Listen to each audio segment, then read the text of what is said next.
Assalamualaikum warahmatullahi wabarakatuh. Para pemirsa yang ada di manapun berada, selamat berjumpa kembali dengan channel R3BW yang berada di kawasan selatan. Pada ini saya akan menayangkan sebuah tayangan, yaitu mengungkap ya silsilah Gus Miftah, keluarga, tentang keluarga, nasab, bagaimana ceritanya. Ada yang mengungkap silsilah yang gini, keturunan gini, tapi yang mana yang benar? Mari saja kita tonton biar jelas. Kita tonton langsung videonya. Bukan keturunan Kiai, silsilah keluarga Gus Miftah diungkap perangkat desa di Ponorogo. Silsilah keluarga Gus Miftah menjadi sorotan setelah kontroversi ucapan penghinaan terhadap penjual ST. Perangkat desa Mojorejo, Ponorogo mengungkapkan bahwa Ayah Gus Miftah bernama Turut atau Murodi, warga asli dusun Bantengan, Mojorejo. Gus Miftah yang lahir di Lampung adalah anak ketiga dari 5 bersaudara. Perangkat desa Muhammad Nur Hashim meragukan klaim Gus Miftah sebagai keturunan Kiai Hasan Besari, menyatakan bahwa silsilah keluarga Gus Miftah berasal dari Mbah Boniran, bukan keturunan Kiai Ageng Muhammad Besari. Hashim juga menyebut bahwa Gus Miftah pernah mengunjungi Mojorejo pada 2013 untuk mengisi pengajian. Bagaimana menurut kalian? Saya punya mbah namanya Muhammad Besari. Saya keturunan ke-9 dari Mbah Muhammad Besari. Kalau urutan dari bawah adalah Miftah Maulana Habibur Rahman, yang saya berdarah Ponorogo, tapi saya lahir di Lampung. Saya punya bapak sekarang di Lampung, namanya Kiai Muhammad Murodi. Pak Murodi punya bapak namanya Kiai Muhammad Usman. Muhammad Usman punya bapak namanya Kiai Muhammad Boniran. Punya bapak namanya Kiai Jalal Iman. Punya bapak namanya Kiai Karyonawi. Punya ibu namanya Nyai Madarum. Punya bapak namanya Kiai Ilyas. Punya bapak namanya Kiai Muhammad Besari. Hitung, berarti saya nomor 9 dari Mbah Muhammad Besari. Sebagai keturunan Kiai Ageng Muhammad Besari kembali dipertanyakan. Ahli waris Kiai Ageng Muhammad Besari dari Tegalsari, Ponorogo meragukan klaim Gus Miftah sebagai generasi ke-9 ulama besar tersebut. Klaim silsilah ulama sekaligus pejabat negara utusan Presiden Bidang Kerukunan Beragama dan Pembinaan Sarana Keagamaan Kiai Haji Maulana Habibur Rahman atau akrab disapa Gus Miftah sebagai keturunan ke-9 ulama besar Kiai Ageng Muhammad Besari memicu polemik di Ponorogo. Raden Kunto Pramono yang disebut sebagai Zuriyah atau keturunan generasi ke-8 Kiai Ageng Muhammad Besari menyatakan dengan tegas bahwa Gus Miftah tidak memiliki hubungan nasab dengan ulama besar Tegalsari. Sebagai pengurus Masjid Besar Kiai Ageng Besari, Kunto memaparkan silsilah 8 generasi yang dapat dijelaskan secara jelas dan runtut. Kiai Ageng Muhammad Besari, Kiai Ageng Muhammad Ilyas, Kiai Ageng Bagus Hasan Besari, Kiai Kasan Anom I, Kiai Kasan Anom II, Eyang Gatut Muhammad Ismail, Raden Hartawan Cokro Adi Siswoyo, dan Raden Kunto Pramono. Raden Kunto menegaskan siapapun yang mengaku sebagai keturunan Kiai Ageng Muhammad Besari harus dapat menunjukkan bukti konkret. Sebagai contoh, pahlawan nasional Hos Cokroaminoto dikonfirmasi sebagai bagian dari keluarga besar Tegalsari berdasarkan silsilah yang valid. Meski Gus Miftah pernah mengisi acara haul di Tegalsari, Kunto menegaskan bahwa pencarian silsilah Kiai Ageng Muhammad Ilyas tidak menemukan hubungan nasab yang dimaksud. Kalau aslinya dari beliaunya sendiri itu memang itu kelahiran yang ada di sebelah timur sebelah Tegalsari itu dari ini. Nah, setelah saya cek itu maksudnya begini, saya pengen ya tahu juga, saya bangga sebetulnya saya masih punya satu ya kehormatan bahwa ada salah satu telah keturunan Kiai Ageng Besar itu yang menjadi orang besar yang ada di pusat dan sebagainya. Salah satu contoh adalah dari Kiai Ageng, yaitu dari Hos Cokroaminoto sendiri. Nah, itu adalah juga merupakan salah satu telah keturunan dari Kiai Ageng Besari, dari cucunya dari Cokronegoro Bupati pertama, akhirnya itu Hos Cokroaminoto Pratowi sebagai pendiri Syarikat Islam Pahlawan Nasional Indonesia, juga sebagai gurunya yaitu Presiden RI yang pertama Pak Karno sendiri. Nah inilah ini dari istilahnya ada dalam buku juga ada. Nah, saya sendiri juga ingin tahu itu, dan itu kalau memang dari Kiai Muhammad Ilyas itu dari istri berapa, putra siapa itu dan sebagainya. Saya alhamdulillah walaupun saya bukan habaib, tapi saya masih bisa menghafal mbah saya sampai urutan 18. Miftah Maulana Habibur Rahman, punya bapak namanya Kiai Muhammad Muradi, punya bapak namanya Kiai Muhammad Usman, punya bapak namanya Kiai Muhammad Boniran, punya bapak namanya Kiai Jalal Iman, punya bapak namanya Kiai Karyonawi, punya ibu namanya Nyai Madarum, punya bapak namanya Kiai Ilyas, punya bapak namanya Mbah Muhammad Besari. Makamnya di Ponorogo, Tegal Sari, walinya Ponorogo. 9. Mbah Muhammad Besari punya bapak Anom Besari, makamnya di Caruban. Anom Besari punya bapak namanya Abdullah Mursad, makamnya di Kediri. Abdullah Mursad punya bapak namanya Pangeran Demang II. Pangeran Demang II punya bapak Pangeran Demang I. Pangeran Demang I punya bapak namanya Panembahan Wirasmoro. Panembahan Wirasmoro punya bapak namanya Susuhan Praworo. Susuhan Praworo punya bapak namanya Sultan Trenggono. Punya bapak namanya Raden Patah. Punya bapak namanya Prabu Brawijaya. Ini saya hafal Kiai. Tapi saya malu, mbahku Brawijaya, mbahku Raden Patah Raja Demak, Sultan Trenggono. Ele-ele mbahku Mbah Muhammad Besari, punya murid, punya anak cucu namanya Hasan Besari, punya murid namanya Ronggo Warsito, punya murid namanya Pangeran Diponegoro. Miftah Maulana ini atau Gus Miftah ini, seingat saya orang tuanya sebelum pindah ke Lampung, dia adalah tinggal di kampung saya.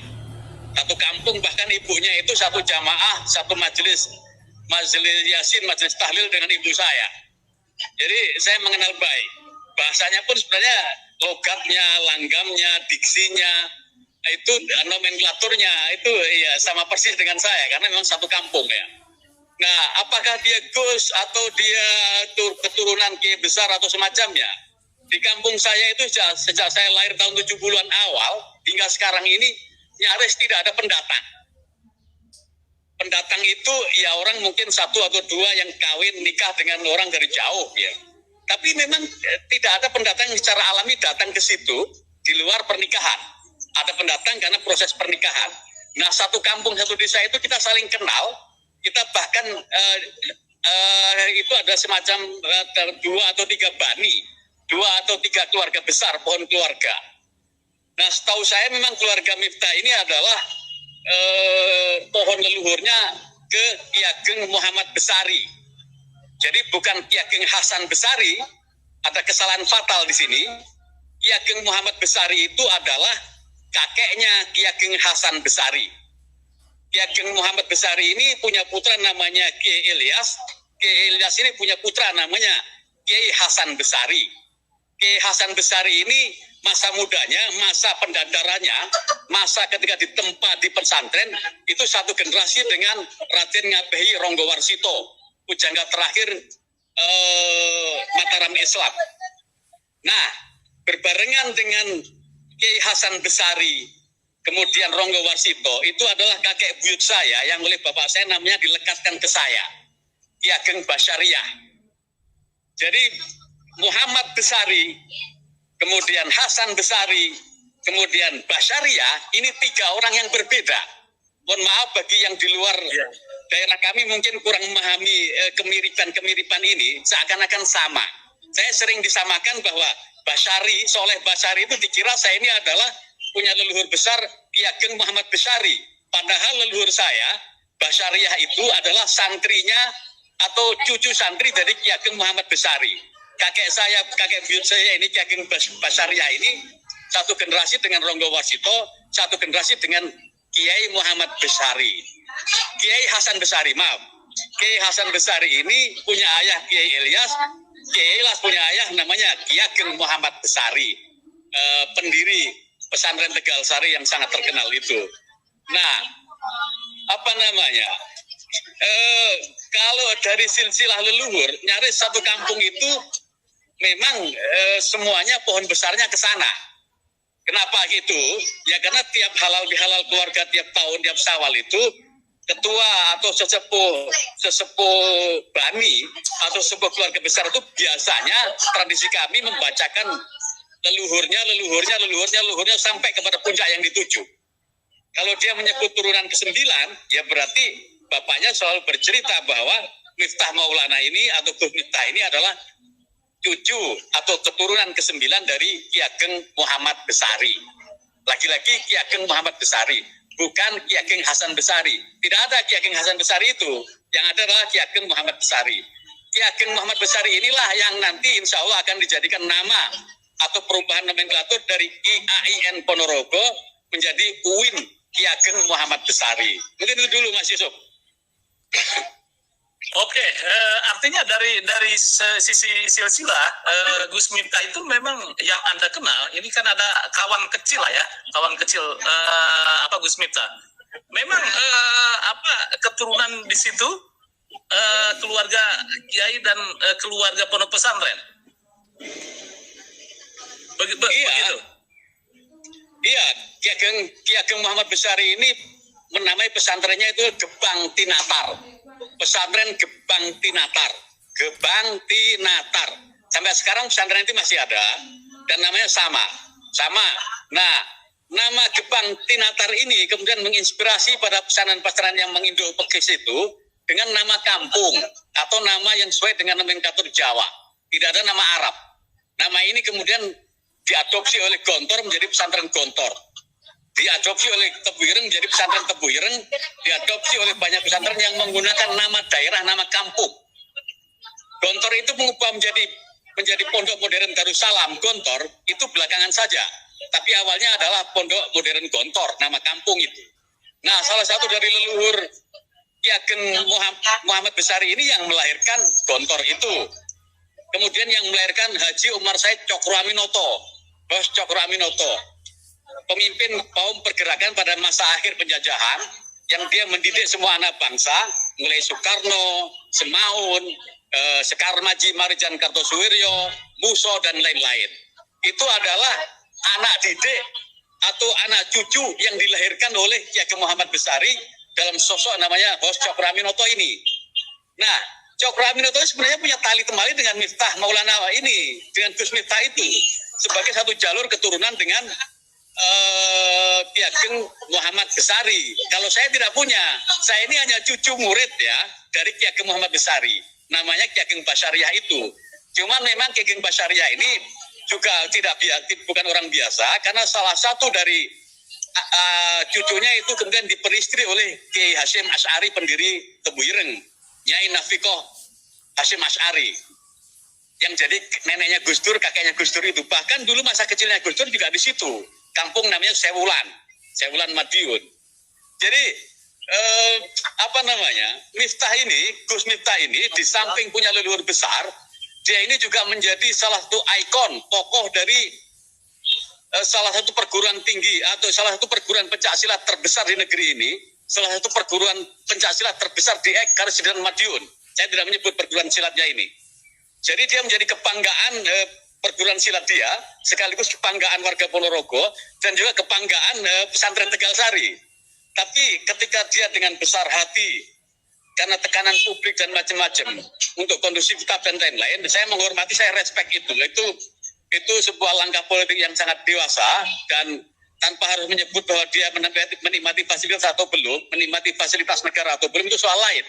Tapi yang jelas bahwa itu pilihan terbaik, pilihan sangat elegan, dan juga bahwa menurut saya karakter dia memang bukan di negara ya. Kakeknya saja, Bos Cokroaminoto, itu juga orang menyebut adalah Raja Jawa tanpa mahkota. Artinya apa? Cokro yang mendidik Bung Karno, Cokro yang mendidik Semaun, Cokro yang mendidik Muso, Cokro yang mendidik Sekar Maji Marijan Kartosuwiryo, dia sama sekali tidak menikmati hasil perjuangan didikannya itu.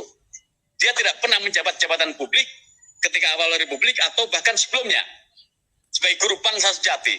Jadi kalau kemudian Miftah Maulana, Gus Miftah ini kemudian mundur, ya menurut saya dia meniru langkahnya Cokro. Karakter dia memang bukan karakter sebagai pengelola negara dalam arti masuk struktur. Karakter dia adalah di tengah-tengah masyarakat yang mengayomi, mendidik, kemudian membersamai mereka dengan apa yang dia punya. Bahkan kalau dia ini datang ke Ponorogo ceramah, orang nunggu dibully dia, dibully, diolok-olok. Karena apa? Karena setelah itu pasti dipanggil, dikasih duit. Jadi itu indikator. Kalau di Ponorogo dia memberikan ceramah, itu orang berlomba untuk dibully. Kenapa? Ya itu dia akan murah hati memberikan gambar Bung Karno yang banyak. Makanya di Magelang ini menurut saya ya agak aneh ya. Tapi itu menjadi tidak aneh karena dia kurang menyadari transisi dari society masuk menjadi state. Karena ini bahwa di state ada fun zone, ada tata krama, ada lain-lain yang sangat berbeda dengan society. Gitu Mas Yusuf.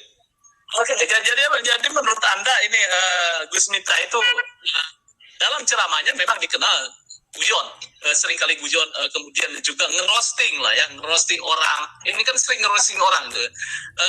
Tadi menarik menurut Anda bahwa posisi Gus Miftah, apakah ini lupa dia menjadi salah satu utusan presiden sehingga ngerostingnya ini kebablasan?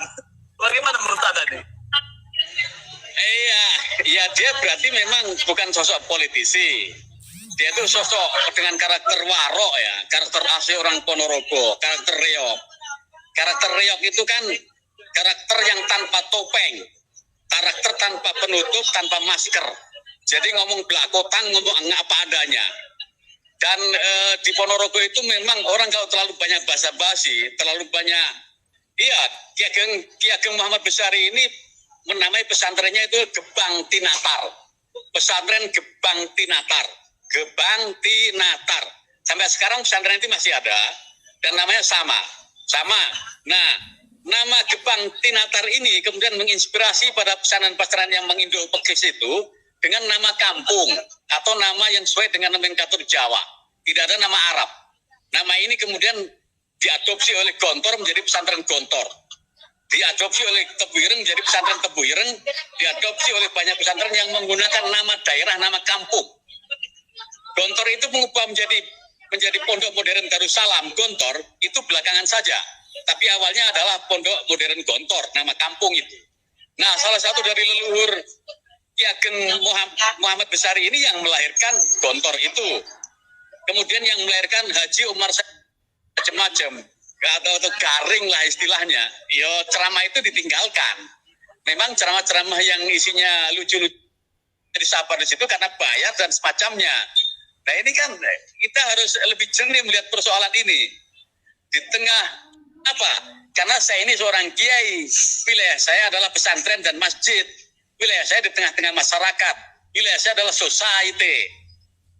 Padahal itu Perdana Menteri sebagai upah dia memadamkan berontakan, upah memberi suaka politik perlindungan Pakubuwono III ketika lari dari kejaran Mas Kirindri dan kawan-kawan, kemudian dia minta suaka kepada kakeknya Ki Hasan Besari yang namanya Ki Ageng Muhammad Besari. Sampai beberapa bulan kemudian dia terhadap Gus Miftah ini bagaimana kira-kira closing statementnya, dan beliau dengan rela mundur dari jabatannya sebagai utusan Presiden Prabowo. Ya, welcome home again Gus Miftah. Selamat datang kembali di medan dakwah sejati. Di tengah-tengah masyarakat, di tengah-tengah akar rumput, di tengah-tengah para promocorah, di tengah-tengah teman-teman yang mungkin berada dalam kehidupan yang gelap. Silakan beri cahaya di situ tanpa harus terpengaruh dengan tekanan-tekanan yang menurut saya itu adalah settingan dari kekuatan tertentu untuk mengambil alih kursi yang didudukin itu. Negara memang bukan. Oke, demikian tadi sebuah video yang sudah banyak kita tonton. Kita bisa memprediksi, bisa berpikir, dan bisa menilai isi video tadi. Oke, selamat berjumpa kembali di lain acara. Assalamualaikum warahmatullahi wabarakatuh.